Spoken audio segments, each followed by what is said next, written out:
దీంట్లో ఓం శ్రీ సద్గురు పరబ్రహ్మణే నమః పంచకోశములు వ్యతిరిక్తము అన్నారు. పంచకోశములు వ్యతిరిక్తము. ఒక్కొక్క ప్రశ్నకి సమాధానం ఇక్కడ చెప్తున్నారు ముందు. అంటే పంచకోశాలు అంటే ఏమిటి, వ్యతిరిక్తం అంటే ఏంటి, కోశం అంటే ఏంటి, కోశాలని పేరు ఎందుకు వచ్చింది అని రకాల ఆ పంచకోశముల గురించి ప్రశ్నలు సమాధానాలు మనం తెలుసుకుందాం. పంచకోశములు అనగా ఏమి అంటే, పంచకోశాలు అంటే ఏంటి? 5 కోశములు. వాటి పేర్లు అన్నమయ కోశము, ప్రాణమయ కోశము, మనోమయ కోశము, విజ్ఞానమయ కోశము, ఆనందమయ కోశము అని 5 కోశాలు ఉన్నాయి. అందుకనే వాటిని పంచకోశములు అంటారు. రెండవది, పంచకోశ వ్యతిరిక్తం అంటే ఏమిటి? వ్యతిరిక్తం అంటే పంచకోశాలకు వేరుగా ఉండటం అని చెప్తారు. పంచకోశాలకి వేరుగా ఉండటము అని, వ్యతిరిక్తం అంటే వేరుగా ఉండటం అని అర్థం.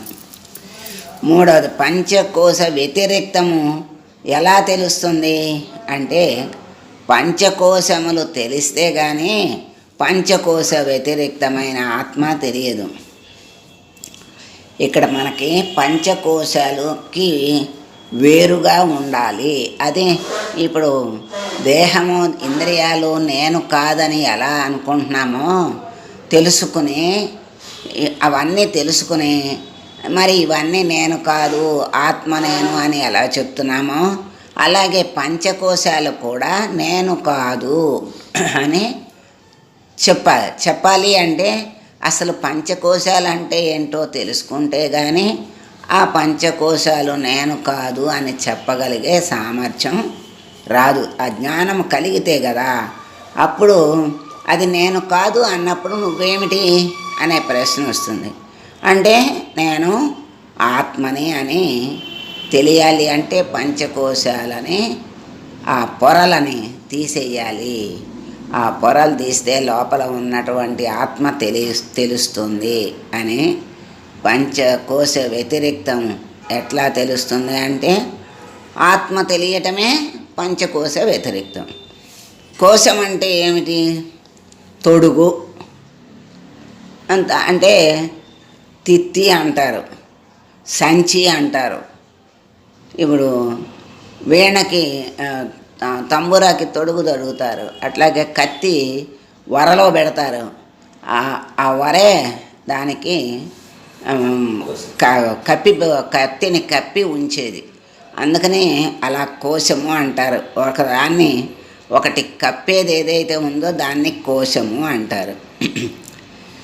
మరి వీటికి కోశాలని, కోశం అంటే తిత్తి లేకపోతే సంచి అన్నారు.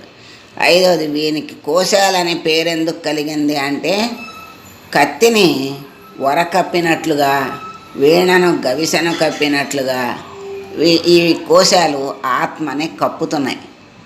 కనుక వీటిని కోశములు అని పేరు వచ్చింది. కోశము అంటే ఒకదాన్ని ఒకటి కప్పేది అని అన్నాం కదా. ఇక్కడ ఆత్మని కప్పుతున్న ఈ 5 కోశాలు, అందుకని వీటిని కోశములు అన్నారు. ఆరవది, మరి ఇక్కడ కత్తి వేరు, వర వేరు.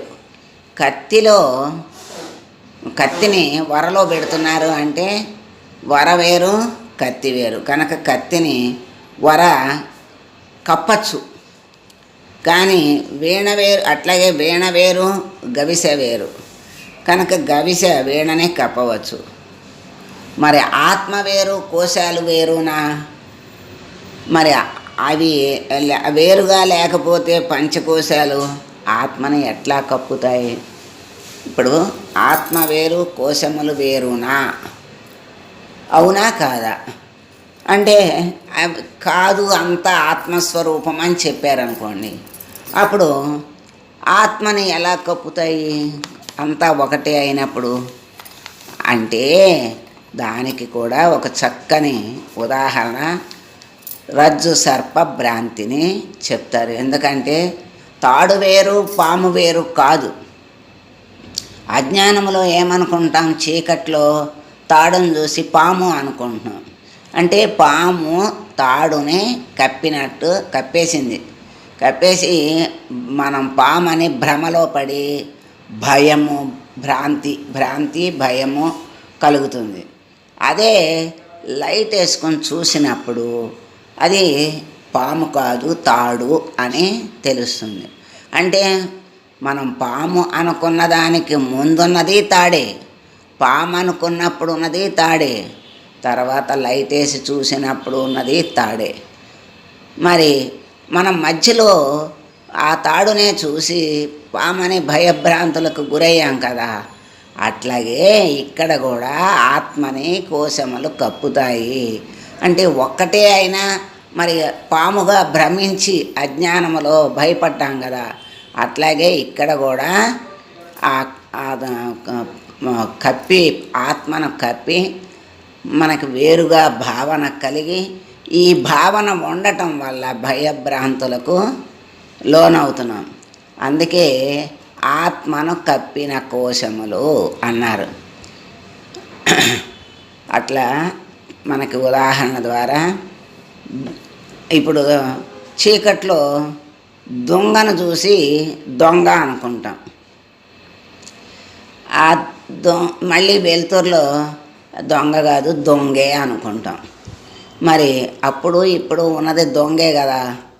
మరి ఆ మధ్యలో దొంగ అనే భయం ఎందుకు వచ్చింది అంటే అజ్ఞానము చేత ఉన్నదాన్ని తెలుసుకోలేక లేనిది ఊహించుకుని భయభ్రాంతులకు గురవుతాం.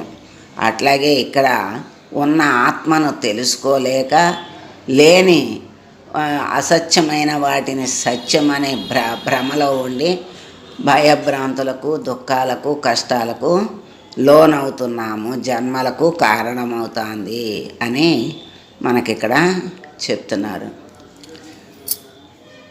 ఈ కోశాలన్నీ కూడా సమానమైన బలం కలవేనా, లేకపోతే ఒకదానికంటే మరొకటి బలం కలవా అంటే ఒకదానికంటే ఒకటి బలమైనదే అని చెప్తారు.